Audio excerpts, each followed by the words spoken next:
앞서 리포트에서도 보셨습니다만 정부는 다음 달부터 4.3 트라우마 센터를 직접 운영합니다. 나흘에 걸쳐 이 문제와 관련한 기획 뉴스를 전해드렸는데요. 취재 기자와 함께 한 걸음 더 들어가 보겠습니다. 김희태 기자 나와 있습니다. 어서 오십시오. 안녕하세요. 네. 자, 이제는 트라우마라는 단어가 그렇게 낯선 말이 아닌 그렇죠. 것 같아요. 네. 심각한 사건을 경험하거나 목격한 후에 겪는 심리적 외상을 뜻하는 말이죠. 네, 그렇습니다. 이 트라우마는 흔히 얘기하는 그 스트레스를 넘어서 생명의 위협이 될 만한 그런 사건을 겪었을 때 발생할 수 있는데요. 4.3 희생자뿐만 아니라 유족인 경우에도 이런 증상을 겪곤 합니다. 이 트라우마에 대한 사회적 관심이 커지다 보니까 이 내 증상이 트라우마였구나 이렇게 뒤늦게 인식하는 분들이 많습니다. 한 유족의 얘기를 들어보시겠습니다. 그러니까 배고프면 그 열 누르고 막 불안정해서 막 갈팡질팡해지는 것이 트라우마다. 그런 생각하고 그다음에는 이 북촌에 밤에 다니기가 싫어요. 귀신들이 너녀는 살아서 잘 사는데 우리는 죽었다 해고능해 우리 원혼이라도 풀어달라는 것 같아서. 이 북촌리 학살 사건에서 가족을 잃고 자신도 긴 고통의 시간을 살아온 고한순 할머니의 증언인데요. 이 9살 때 학살을 눈앞에서 목격한 경험과 그 후유증 때문에 10대 시절부터 고향을 떠나서 이 밥을 훔쳐 먹으며 살았던 기억이 정신적 상처로 이어진 겁니다. 고 할머니는 당시의 기억을 그림으로 그려내면서 상처를 치유받고 있다고 말했습니다. 네, 이런 트라우마를 호소하는 4.3 생존 희생자와 유족들이 많다 보니까 이런 치유기관이 만들어진 것 아닌가요? 그렇죠.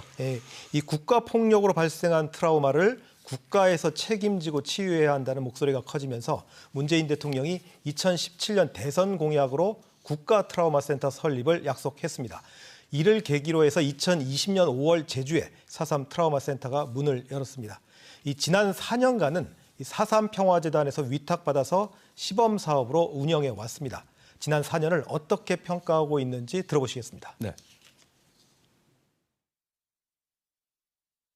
본인이 이제 힘들 때 어딘가를 찾아가서 또 그런 걸 위로받고 하는 이렇게 정해진 항상 거기에 있는 장소가 중요하다고 생각하는데 트라우마 센터가 그런 역할을 할 수 있었던 것 같고요.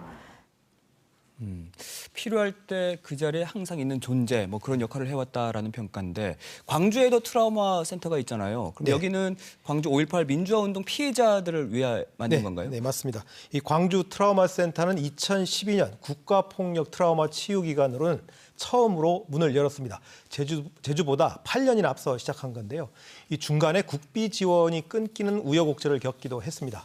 시범사업 마지막 해인 지난해 기준을 보면 이 제주와 광주를 비교해 보겠습니다. 근무 인원은 13명으로 갔고 네. 예산은 광주가 1억 원가량 많은 13억 5천만 원입니다.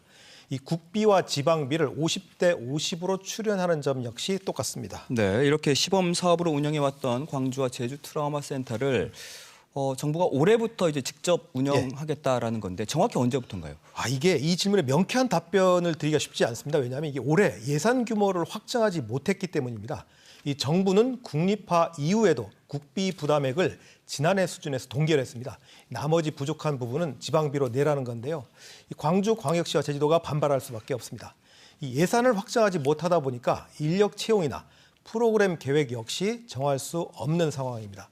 지금 보시는 화면은 광주광역시에 짓고 있는 국립트라우마치유센터 건물인데요.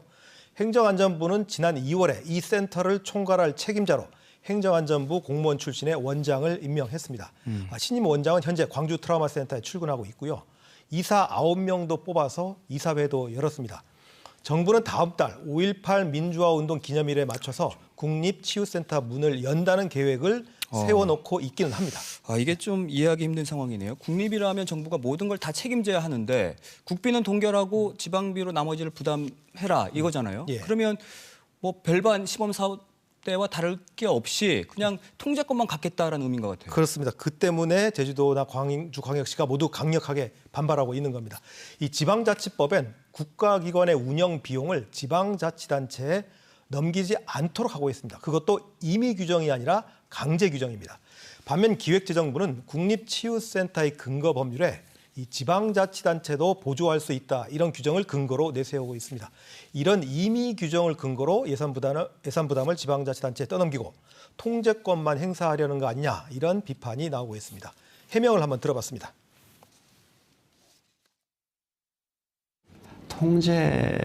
통제라기보다는 저희들이 보기에는 지원이라고 생각을 하거든요.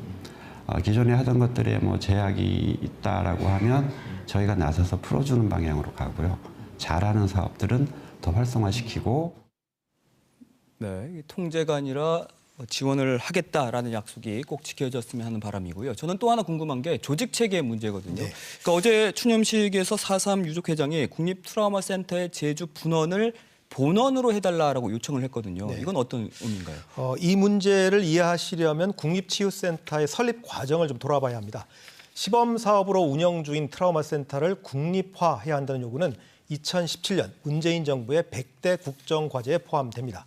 다음엔 설립 타당성 연구 용역을 진행하는데 용역 연구지는 본원 한 곳에 61명, 그리고 수도권, 호남권, 제주권 등 5개 분원에 27명씩 필요하다고 제안했습니다. 이를 바탕으로 해서 2021년에 법률이 제정되고요. 다음엔 행정안전부의 공모를 거쳐서 광주에 본원을 설치하기로 하고 공사에 들어갔습니다. 이 광주에 지역구를 둔 국회의원과 광주시 등 지역 정치권이 적극적으로 나선 결과로 풀이됩니다. 근데 이 과정에서 제주 정치권의 움직임은 잘 보이지가 않네요. 네, 안타깝지만 그렇습니다. 광주에 본원을 설치한 중요한 이유 가운데 하나가 이 5.18 민주화 운동뿐만 아니라 부마항쟁, 여순 사건, 조작 간첩 사건 등 전국의 국가폭력 피해자와 가족이 있다는 점이거든요. 그렇지만 제주 사례에서 보듯이 그분들이 광주시까지 가서 이용한다는 건 쉽지 않은 일입니다. 현재 제주와 광주 트라우마 센터의 등록자 수를 보면 오히려 제주가 더 많습니다. 5.18 때 사망자는 행방불명자와 후유증으로 숨진 사람을 포함해도 600명 정도. 그 4.3은 공식 희생자만 15,000명에 이르기 때문에 어쩌면 당연한 결과일 수도 있습니다. 이렇게 희생자 비율로 볼 때 제주는 분원이 아니라 본원으로 해야 한다는 게 4.3 유족회장이 어제 추념식에서 요구한 이유입니다. 그렇다면 지금이라도 제주 분원이 아니라 본원으로 요구하고 이걸 관철시켜야 되는 것 아닐까요? 치유센터 설립 과정 아까 말씀드렸죠. 그리고 또 한국 사회 관습적인 조직 체계를 감안하면 이 쉬운 과제는 아닙니다. 다만 지금처럼 본원, 분원 형태의 위계적 조직으로 국립 트라우마 치유센터를 운영해야 하는지 이거에 대해서는 의문입니다. 그 피해자 규모와 이용하는 사람들의 숫자를 감안해서 예산과 인력을 요구하고 독립적인 운영을 보장받는 것이 중요하다고 볼 수 있습니다. 네, 그래야만 더 전문적인 트라우마 치유를 할 수 있을 것 같습니다. 자, 이번 총선 당선자들이 꼭 염두에 두고 이 문제를 풀었으면 좋겠네요. 친절한 K 오늘 여기까지입니다. 고맙습니다.